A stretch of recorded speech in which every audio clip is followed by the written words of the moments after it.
नमस्कार दोस्तों, मैं सुनील आप सभी का अपने चैनल एसएसटी बिजनेस में स्वागत करता हूं। आज का अपना टॉपिक होने वाला है कुछ महत्वपूर्ण है।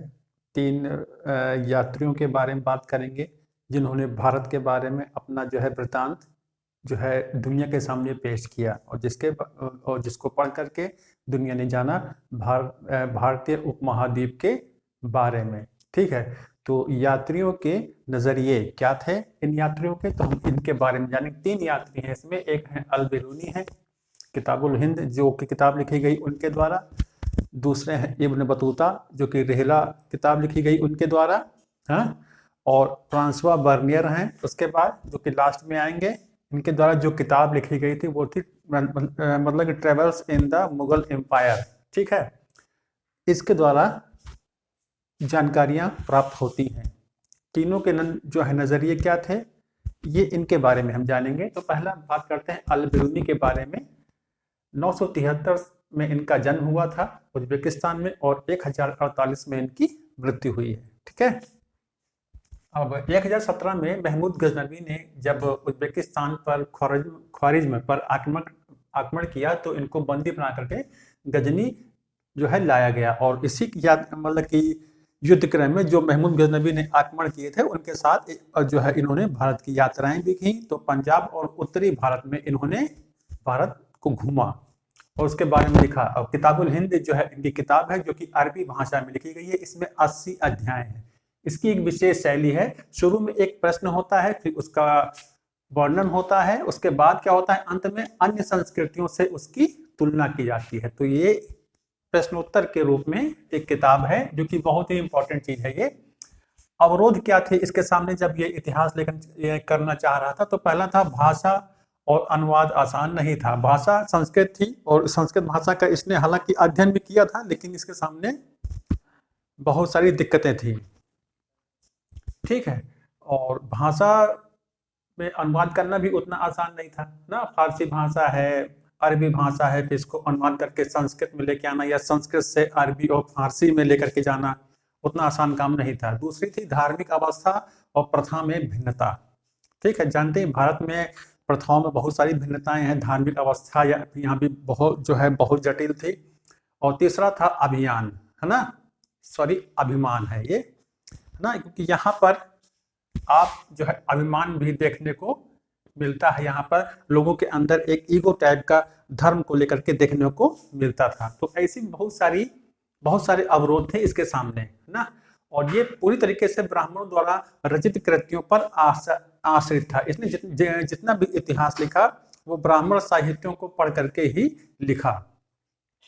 ठीक है, अब वे क्या कुछ किताबें थी, जैसे वेद है, पुराण है, भगवत गीता है, व्याकरण है, और मनुस्मृति के कुछ अंशों को या लगभग अंशों को वहां से इसने लिया। और जातिवादी व्यवस्था के संबंध में ब्राह्मणवादी व्याख्या मानने के बावजूद अपवित्रता की मान्यता को उसने अस्वीकार किया, है ना। वो अपवित्रता की जो मान्यता थी हमारे देश में शुरू से चली आ रही थी, वर्तमान समय में भी देखने को मिलता है, उस चीज को ये नहीं मानता है।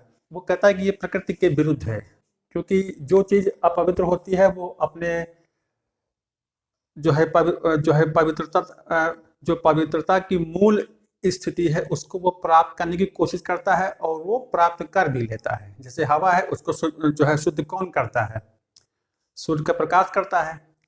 समुद्र का पानी मतलब कि खारा इसलिए है ताकि वो पानी सड़ने न पाए। तो ये प्रकृति का एक नियम है। तो अपवित्रता जैसी कोई चीज नहीं होनी चाहिए। अगर ऐसा है तो फिर ये मानव समाज के लिए, मानव सभ्यता के लिए अच्छा नहीं है, तो उसने ये ऐसा कहा।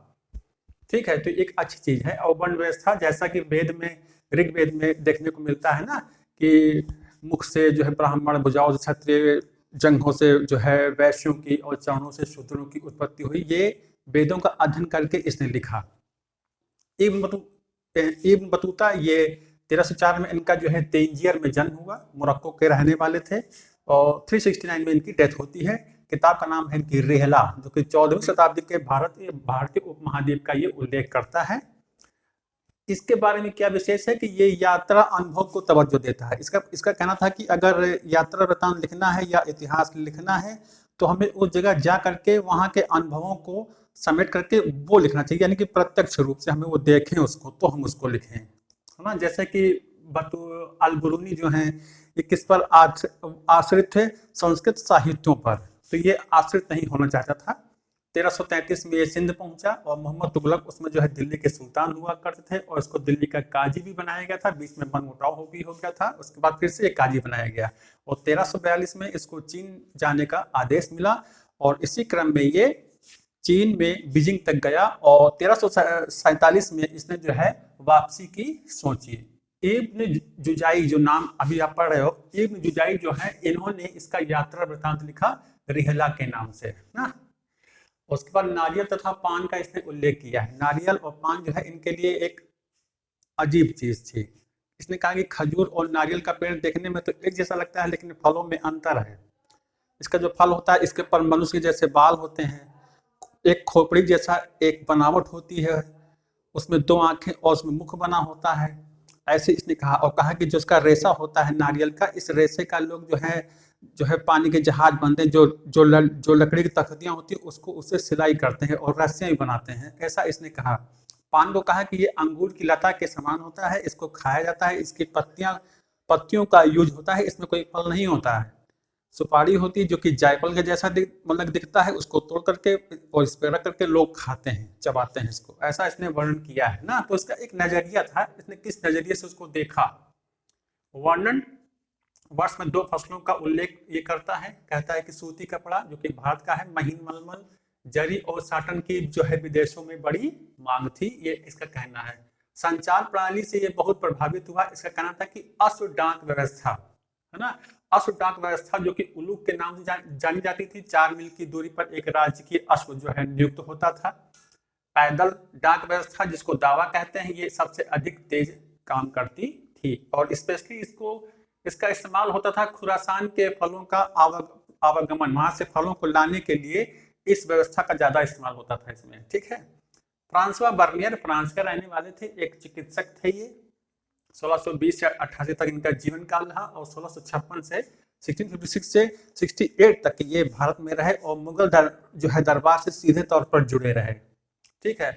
2 भूमिकाएं इन्होंने जो है निभाई, एक दाराशिकोह का निजी चिकित्सक था ये और दूसरा आर्मेनियाई दानिशमंद खान मुगल दरबार से संबंधित थे के साथ ये एक बुद्धिजीवी और वैज्ञानिक के रूप में भी इन्होंने कार्य किया, है ना। इसके कार्य जो है फ्रांस में 1670 और 71 में प्रकाशित हुए, जो इन्होंने यात्रा वृतांत किया था, जो कि इस नाम से है travels in the Mughal empire ना। उसका जो विचार था वो नीति निर्माताओं को प्रभावित करने का था। वो कैसे, अभी समझ में आएगा आपको। उसके अनुसार भारत में मध्य स्थिति के लोग नहीं है। उसका कहना था कि भारत में 2 जो है मतलब 2 वर्ग हैं, एक सबसे अमीर एक सबसे गरीब, मध्य वर्ग नहीं है यहाँ पर, इसका ऐसा कहना था। बर्नियर के अनुसार इसका राजा जो है यानी कि मुगल जो शासक है वो भिखारियों और क्रूर लोगों का राजा है, इसका कहना था। इसके शहर यानी कि भारत के शहर जो है वो खराब हवा से दूषित हैं, श्वेत झाड़ी खेत जो है वो झाड़ीदार और दलदल युक्त हैं, कोई अंदर के ध्यान देने की बात नहीं है यहाँ पर। इसका कारण क्या बताता है वो, राजकीय भूस्वामित्व, यही कहना चाह रहा था वो। फ्रांसवा बर्नियर की एक विशेषता है कि इसने यूरोप और भारत की तुलना की है ना। इसकी गरीबी को देखा और कहा कि इससे तो अच्छा हमारा जो है यूरोप महाद्वीप है, वहाँ के जो है देश हैं जो है संपन्न हैं, और कहा कि यहाँ पर निजी भूस्वामित्व मतलब कि नहीं है, इसीलिए यहाँ के जो किसान लोग हैं वो खेती के प्रति उतने जागरूक नहीं है, जैसा कि इसने कह रहा है ना कि खेत झाड़ीदार हैं दलदल नुमा है। क्यों नहीं है? क्योंकि इसका मानना था कि यहाँ पर निजी भूस्वामित्व नहीं है बल्कि राजकीय भूस्वामित्व है, जो राजा है वही भूस्वामी है ना। तो इसने एक और इस चीज को इसने स्पेशली किताब में लिखा ताकि यूरोप के कुछ लोग जो ये नहीं मानते थे ना, कुछ लोगों का मानना था कि जो जमीन है उस पर जो है बड़े और पूंजीपति लोगों का अधिकार होना चाहिए, तो ये उनके लिए एक जो है चुनौती के रूप में ये पेश करता है। भारत का जो कथानक है, जो घटनाएं हैं जो उसने लिखी है, वो एक चुनौती थी कि अगर आप लोग भी ऐसा करेंगे तो यूरोप के भी हालात ऐसे ही जो है हो जाएंगे जैसा कि भारत में है ना। तो क्या खत्म करना है? राजकीय भूस्वामित्व जो है खत्म करना है, निजी भूस्वामित्व लेकर के आना है, ये इसका कहना था। तो ये था 3 यात्रियों का अपना अपना नजरिया। कैसा लगा कमेंट करें। तो मिलते हैं आपको नेक्स्ट वीडियो में, धन्यवाद।